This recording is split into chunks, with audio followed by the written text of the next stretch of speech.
So there I was, Greg Heffley, stuck at the most awesome, gigantic theme park ever. Funland. It was supposed to be the best day ever, but things took a turn. See, I was so busy trying to beat Rowley's high score on this impossible arcade game, I totally missed the park closing announcement. By the time I emerged from the flashing lights and victory fanfare, yeah, I totally crushed Rowley's score. The park was deserted. Like, seriously deserted. Tumbleweeds rolling down Main Street deserted. Okay, Greg, don't panic, I told myself, even though my voice was cracking a bit. The park looked totally different without the crowds and cheesy pop music. It was kinda creepy, actually. The only sounds were the distant creaks of rides and the rustling of leaves blowing across the pavement. Man, I really had to find a way out of here. The first thing I did, I headed straight for the biggest, baddest roller coaster in the park, the Megadoom Plunger. Hey, if I was gonna be stuck here all night, I might as well enjoy the rides. Plus, I figured the higher up I was, the better my chances of spotting someone who could help. Let me tell you, riding a roller coaster alone in the dark is a whole different experience.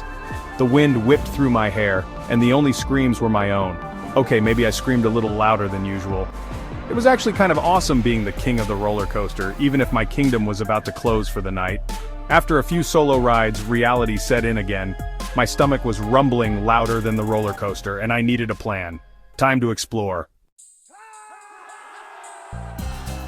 My stomach led me straight to Snackland, the area of the park with all the food stalls.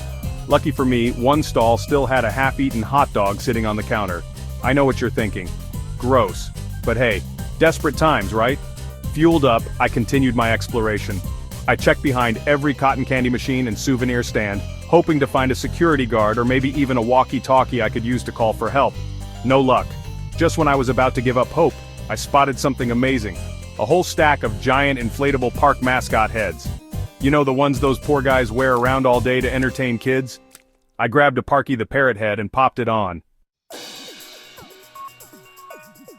Wearing that giant parrot head changed everything. It was like I had an invisibility cloak, but instead of being invisible, I looked like a giant goofy bird. I could practically hear the security cameras zooming in on me thinking, what's Parky up to at this hour? I decided to use my newfound anonymity to my advantage. I waddled confidently towards the park exit, figuring I could blend in with the Parky's Playhouse decorations. And guess what? It worked. The automatic doors slid open and I was free. As I walked away from Funland, the first rays of dawn were lighting up the sky. I was exhausted, starving. That hot dog didn't really count, and my feet were killing me. But I had survived a whole night alone in a theme park. It was definitely an experience I wouldn't forget anytime soon. And a story I couldn't wait to tell, or maybe exaggerate a little, to Rowley. The best part? I learned that even when things go wrong, sometimes you just gotta embrace the adventure.